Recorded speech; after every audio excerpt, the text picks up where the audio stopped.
Hey guys, welcome back to my channel. I am Madam Blunt, and this channel is all about helping ladies live healthier, happier, stronger and sexier lives. Today we're talking about 3 easy ways to snap back after having your baby. No workout, no dieting. If you can follow these 3 steps, like follow them to the book, babes, the way your body will snap back after your child, it will be like a miracle. It will be like magic. Now, if this is your first time of being on this channel, please, before you leave, support my channel and click the subscribe button, okay? Then you can also turn on the notification bell so you don't miss out on future content. Thank you. Let's get right into it. Number 1 on the list is eating healthy when you are pregnant. Now, you know this popular myth about eating for 2 when you're pregnant. Please, I am begging you, do not follow it. If your mom is like my mom, she would literally want to force the food down your throat. You know this saying like, if you don't eat well, the baby will be starved. Please don't follow it. If you actually eat too much, you may not only hurt your baby, but also hurt yourself. Now, eating too much can make your baby obese. So if you're eating much and you end up having an obese baby, you've already exposed that baby to so many health issues, because being obese is actually not good for your baby. Okay, so that's one. Then you're also heaping a lot of extra fat that you will still need to burn after having your child.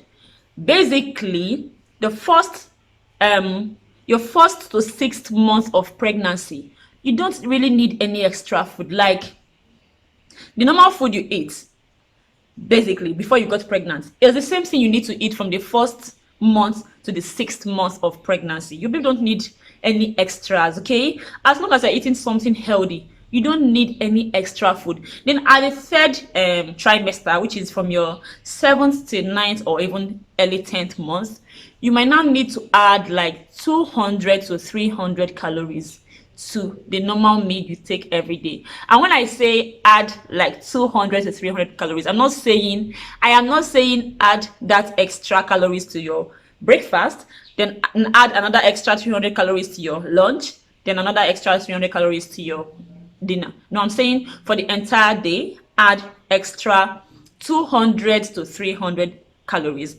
And that's like a sachet of noodles. A sachet of noodles is like around 380 calories actually. So a sachet of noodles is already over what you need to add. But I'm just trying to see how little you need to add, even if you're going to add. And that is after 6 months.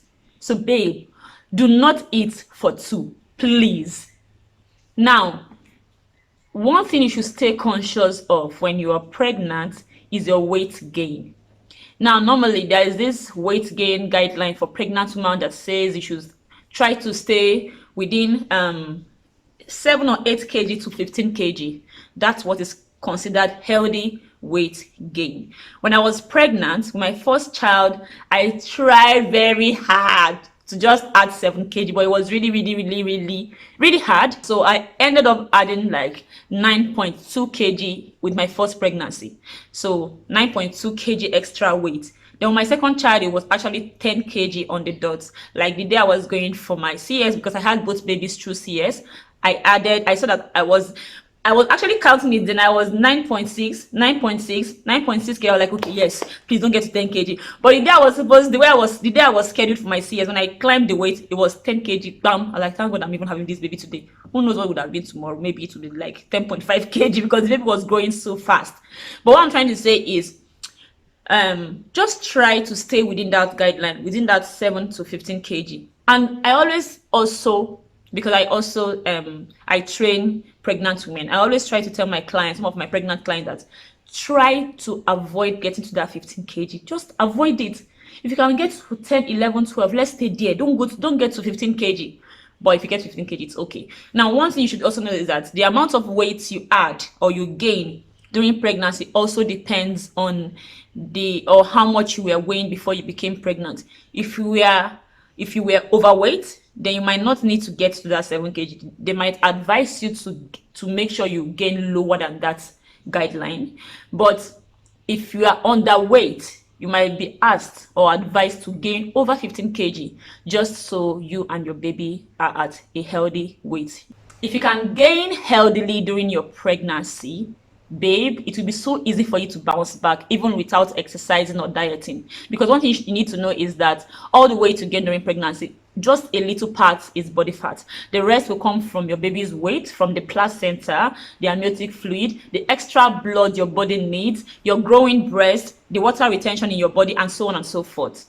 In essence, what I'm trying to say is the easiest way to eat healthily during pregnancy is to not eat for two.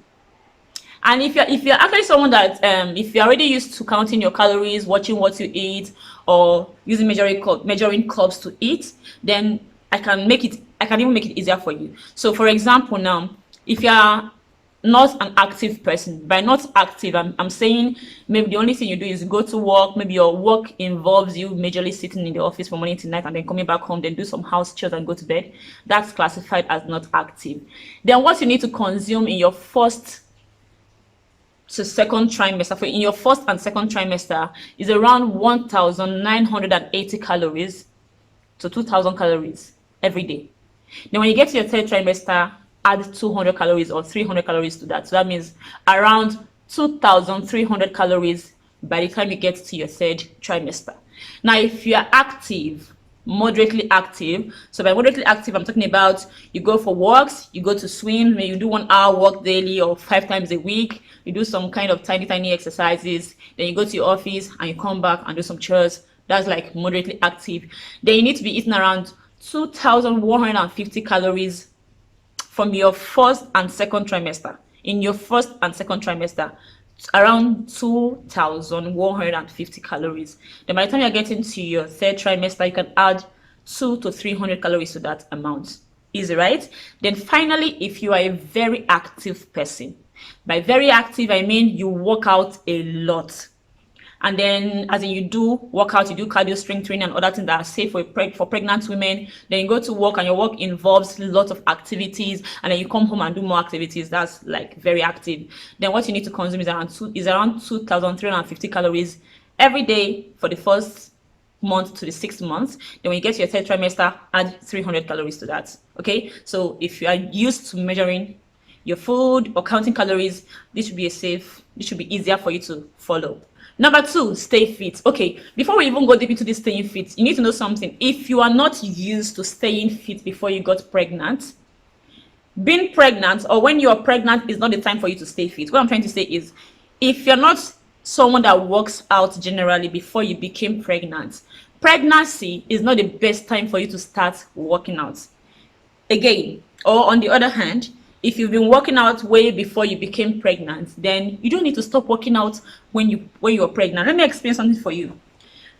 When I was pregnant with my first child, I jogged literally every day. Like I had a calendar where I mark my jogging these activities. And I think a month after I gave birth, when I revisited that journal, I realized that I was jogging like 5 times a week, sometimes 6 times a week. And people complained at the initial, when I first started. My husband even complained, like, you're not supposed to be working out, is this, that. But the truth is this. What I explain to people is that during pregnancy, you are not supposed to do things that will stress your body. Now, workout had become a lifestyle for me. My body didn't see workout as stress. So I could do all the activities I normally do before. Yeah, of course, I had to be very, very cautious and attentive to my body when I'm doing them. But I could do them because my body didn't see them as stress. I did not stop jogging or doing my workout. Of course, as my pregnancy progressed, I had to adjust some of the workout routines I do, but I could still do those workouts. It is not stress for me. Now, if I had decided to start biking, because I never biked during that pregnancy, it could have been seen as stress by my body, and I might have reacted to that. So I avoided any new routines or any new form of workout that I wasn't doing before, and I concentrated on doing the workout that my body was used to. Now, the results I got from working out during pregnancy were both rewarding and amazing, and even surprising to some people, because the first picture on the screen was taken 1 month after my first child. I had him VSCS. I was still staying away from workout because I was not allowed to work out for the first 6 weeks. That picture was taken 1 month after my baby. See how flat my stomach was there. The second picture was taken 2 weeks after my second child, also via CS. I was still staying away from workout, so that was just 2 weeks. I've not even done anything at all to the body, but look how trimmed and toned and how flat my stomach looked. So you see what I'm trying to say about you working out during pregnancy.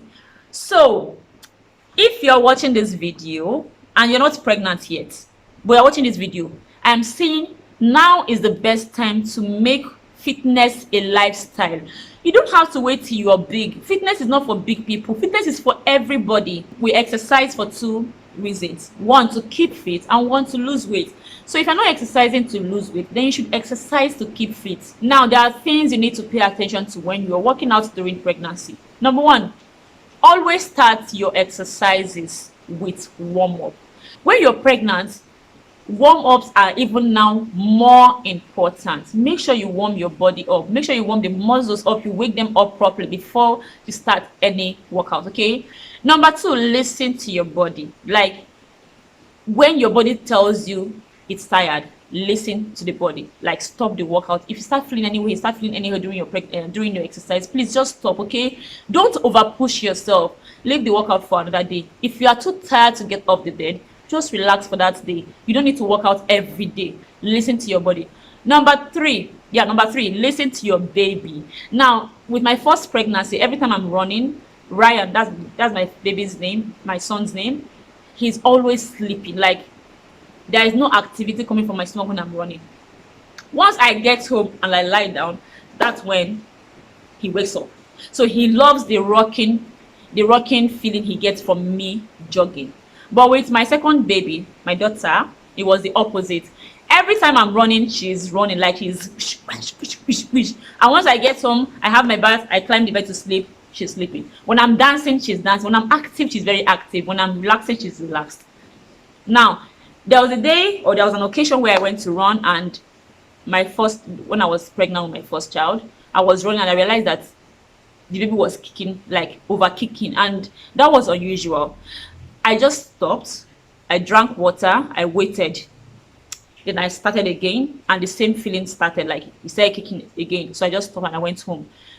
Now, I don't know what that means today, like nothing happened, but I just didn't want to risk it because I knew that he always sleeps when I run. So that's what I meant by always listen to your baby, okay? Then number four, when you are feeling dizzy, please stop. If you are working out, any form of exercise, and you start seeing dark spots or you're feeling dizzy, please stop.